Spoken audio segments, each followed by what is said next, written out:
Bapak Ibu sekalian, mari kita mempersiapkan bahan perenungan kita sesuai dengan bahan yang disediakan oleh Sinode Gereja Kristen Pasundan. Kita akan membuka bagian Alkitab yang diambil dari Markus 16 ayat 1 sampai dengan ayat 8. Markus 16 ayat 1 sampai dengan ayat 8. Sebelum membaca dan merenungkannya, mari kita memohon pertolongan dari Tuhan. Kita berdoa.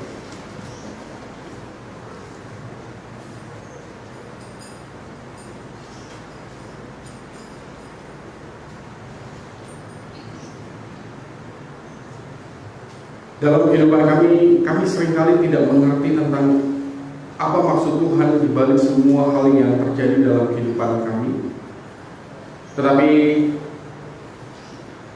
sedikit-sedikit Engkau menjelaskan dan tepat pada waktunya, Engkau menerangkan segala sesuatunya yang mungkin dahulu tersembunyi di dalam hati dan pikiran kami.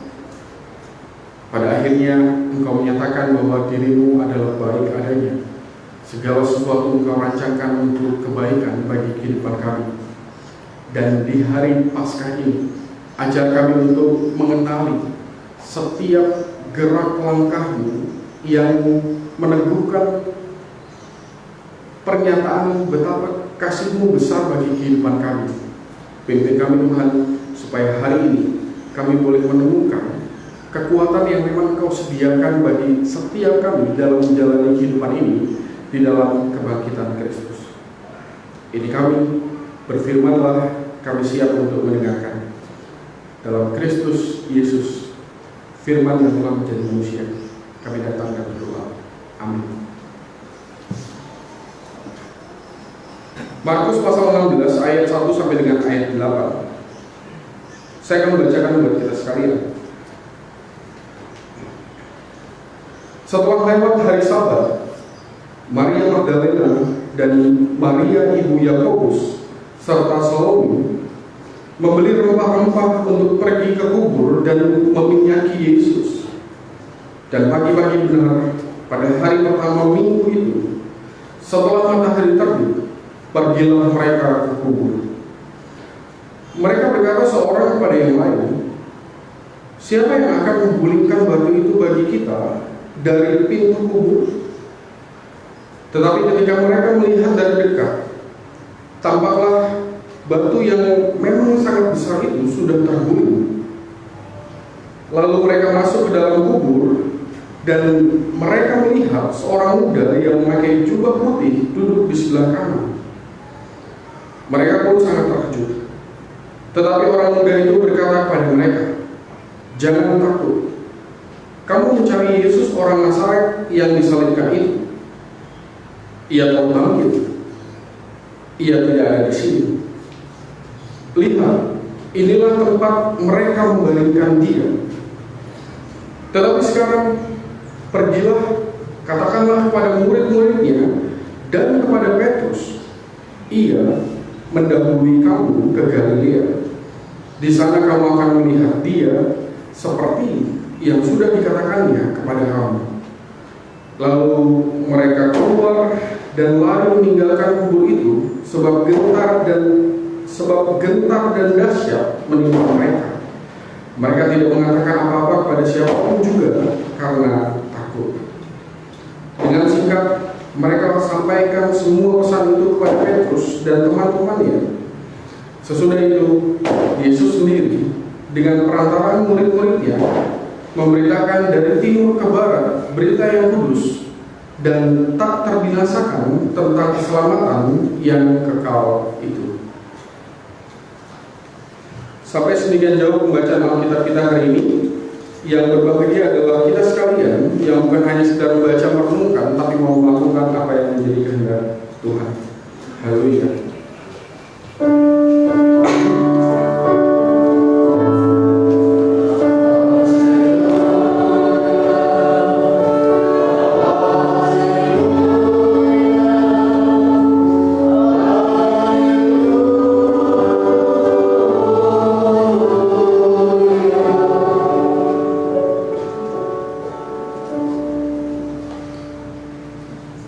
Shalom Bapak Ibu semuanya. Selamat Paskah bagi kita sekalian. Saya mau mengawali renungan kita hari ini dengan mengajak kita untuk melihat peta Alkitab yang ada di Alkitab, Bapak dan Ibu sekalian. Di Alkitab, bukan di Alkitab ya. Di bagian belakang ada peta Palestina pada zaman Yesus. Kalau di Alkitab saya, peta yang pertama itu, kemudian ada peta yang kedua sebelah kiri, lalu kemudian peta yang ketiga. Sudah ketemu?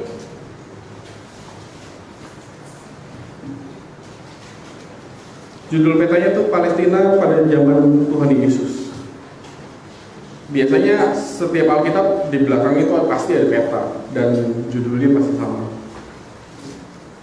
Oke, dapat ya?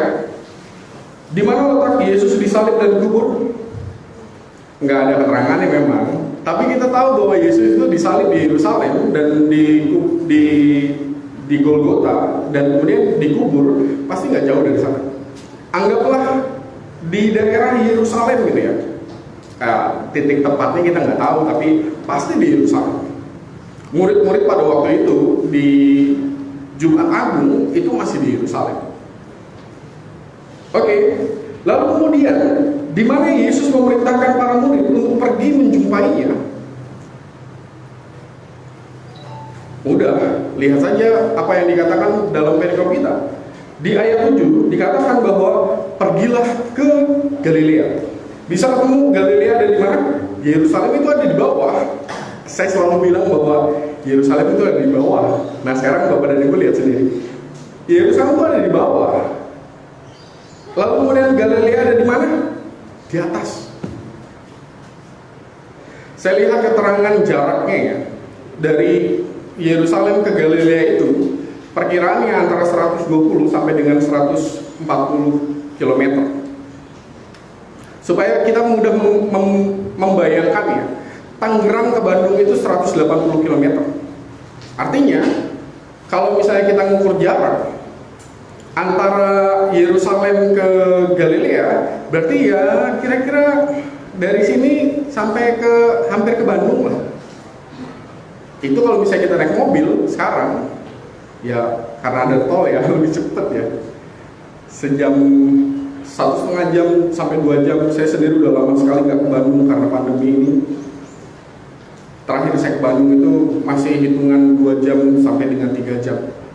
Tapi sekarang pasti jauh lebih cepat karena tolnya udah bagus gitu ya. Bapak dan Ibu pasti bertanya-tanya, minimal pernah nggak bertanya apa yang saya tanyakan? Kenapa Yesus justru memerintahkan para murid itu untuk pergi menjumpainya ke tempat yang sangat jauh, Galilea, lebih dari 100 km untuk ketemu Yesus? Kenapa nggak sewaktu Yesus bangkit? Ya udah nggak usah cari tempat yang jauh lah, cari tempat yang di sekitar Yerusalem aja. Kalaupun nggak di Yerusalem, keluarlah sedikit dari Yerusalem, maka pasti akan ada banyak tempat di mana Yesus bisa menjumpai para muridnya dan kemudian menjelaskan segala sesuatu. Pernah kepikiran kayak gitu nggak? Soalnya saya kepikiran, kenapa harus jauh-jauh? 120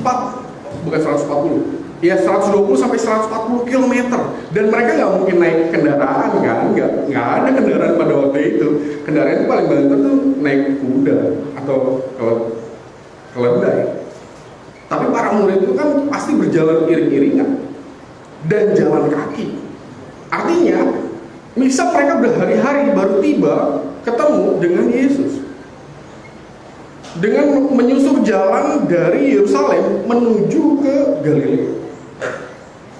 Kenapa nggak cari tempat yang lebih dekat aja? Yang jalan setengah hari lalu langsung ketemu Yesus, dan kemudian mereka jadi kuat imannya dan kemudian jadi percaya bahwa oh iya Yesus bangkit. Kenapa?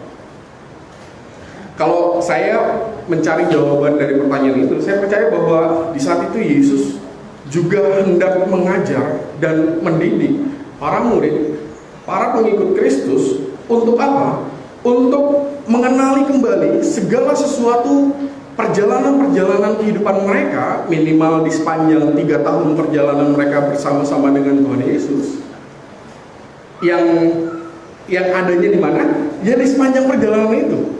Kan kalau misalnya perjalanan Yesus kan, kalau misalnya Bapak Ibu nanti baca Alkitab dari awal, dari Injil-Injil, Yesus itu memulai perjalanannya dari mana? Dari Galilea. Mukjizat pertama di mana? Kana ada di mana? Galilea, di atas.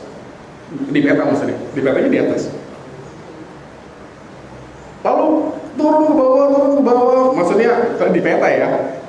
Turun menuju mana? Ke Yerusalem di sepanjang 3 tahun itu. Artinya ketika Yesus memerintahkan melalui malaikat, suruh para murid untuk menemuiku di Galilea, dan mereka berjalan 120-140 km, butuh waktu yang panjang. Bayangkan Bapak dan Ibu adalah murid-murid yang ikut jalan gitu ya, dan ketemu dengan banyak peristiwa, banyak kenangan di sepanjang perjalanan itu. Jadi kayak lagu kan ya, sepanjang jalan kenangan, mereka pasti akan jauh lebih menyadari tentang segala sesuatu yang pernah dikatakan Yesus, yang dulunya mungkin mereka nggak ngerti.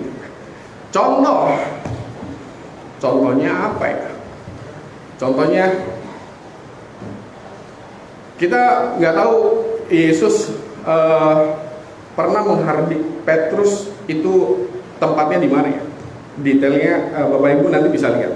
Tapi bayangkan begini, seandainya Petrus, kita adalah Petrus, dan kemudian kita berjalan, dan kemudian Petrus mengenali, oh di sini tempatnya saya dulu pernah berantem sama Tuhan Yesus, karena saya, gimana Petrus?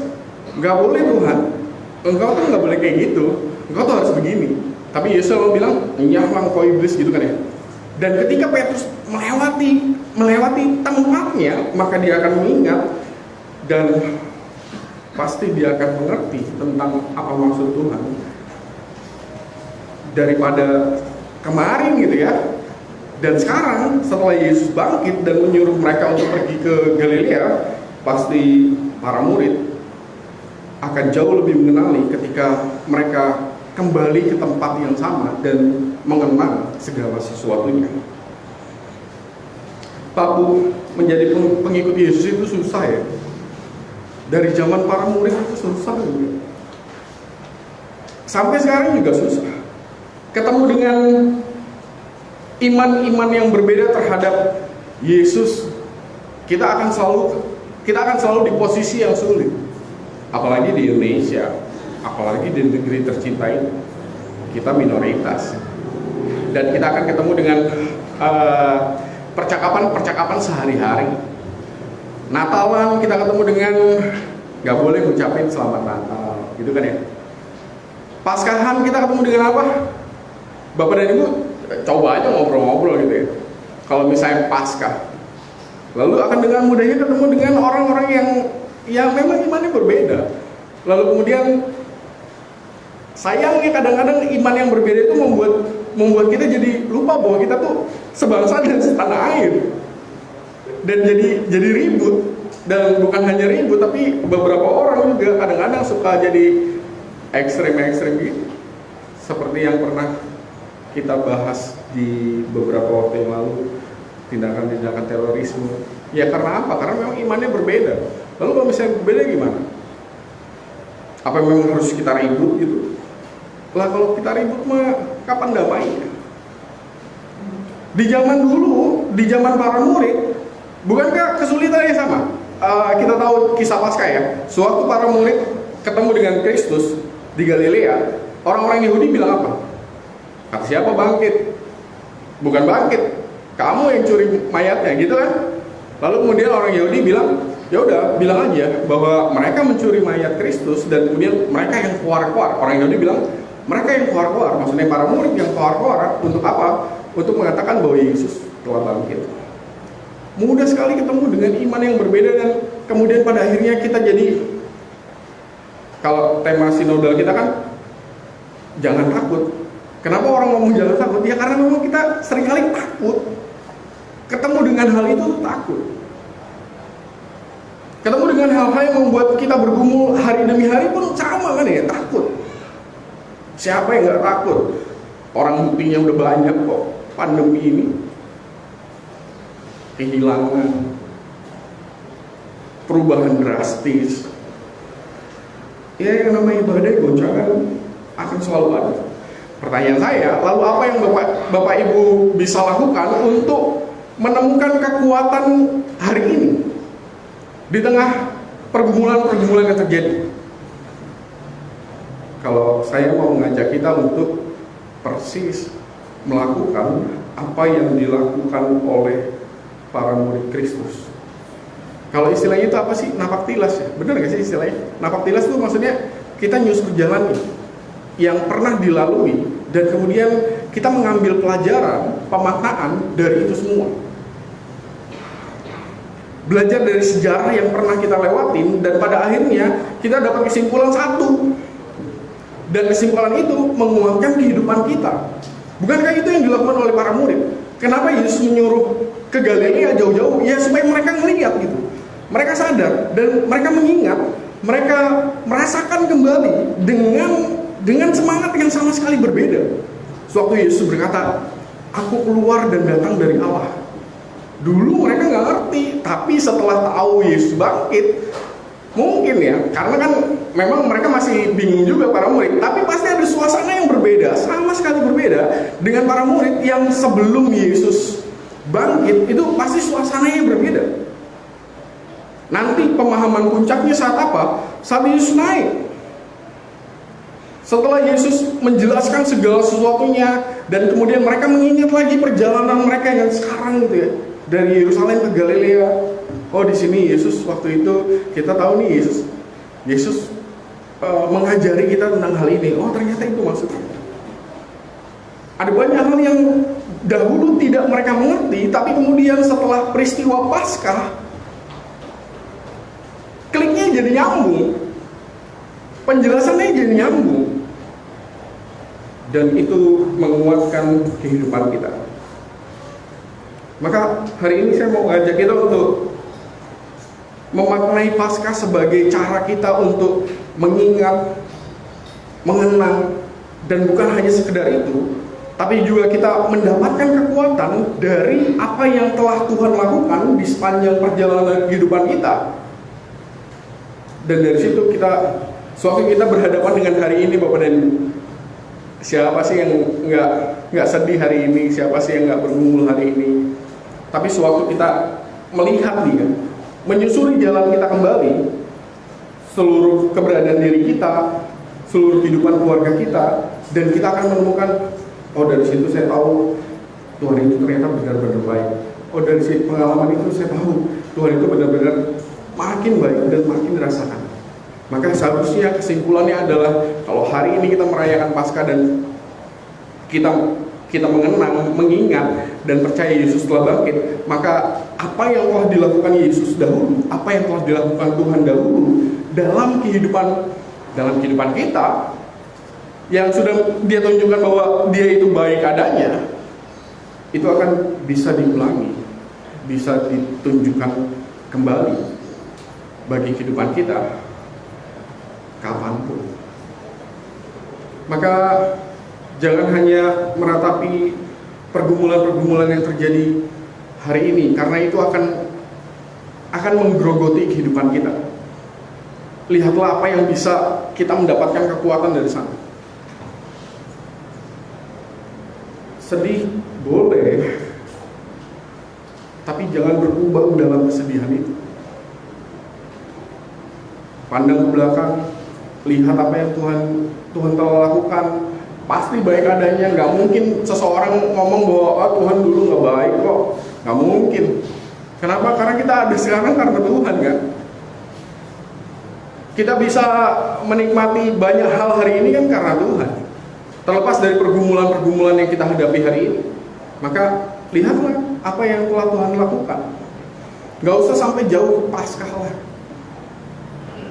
Sepanjang usia Bapak dan Ibu aja lah, supaya lebih berasa. Oh kemarin ribut besar gitu, tapi bersyukur sekali Tuhan sudah memulihkan.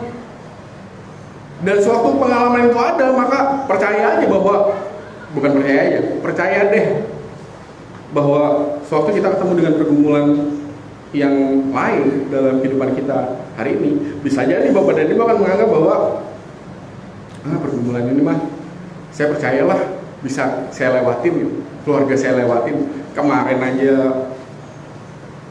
keluarga ngedown luar biasa, tapi Tuhan pulihkan. Masa yang kayak gini aja Tuhan gak bisa melakukan yang terbaik bagi kehidupan keluarga kita. Dan sewaktu itu ada, maka semakin bersyukurlah Bapak dan Ibu, karena mungkin itu adalah salah satu makna Paskah yang sejati, yang betul-betul bisa dirasakan oleh Bapak dan Ibu dan oleh keluarga kita. Jadi selamat bukan hanya merayakan Paskah hari ini, tapi juga melihat bahwa Paskah terjadi dalam kehidupan kita. Sewaktu Tuhan memulihkan, Tuhan membangkitkan kehidupan kita, kehidupan keluarga kita.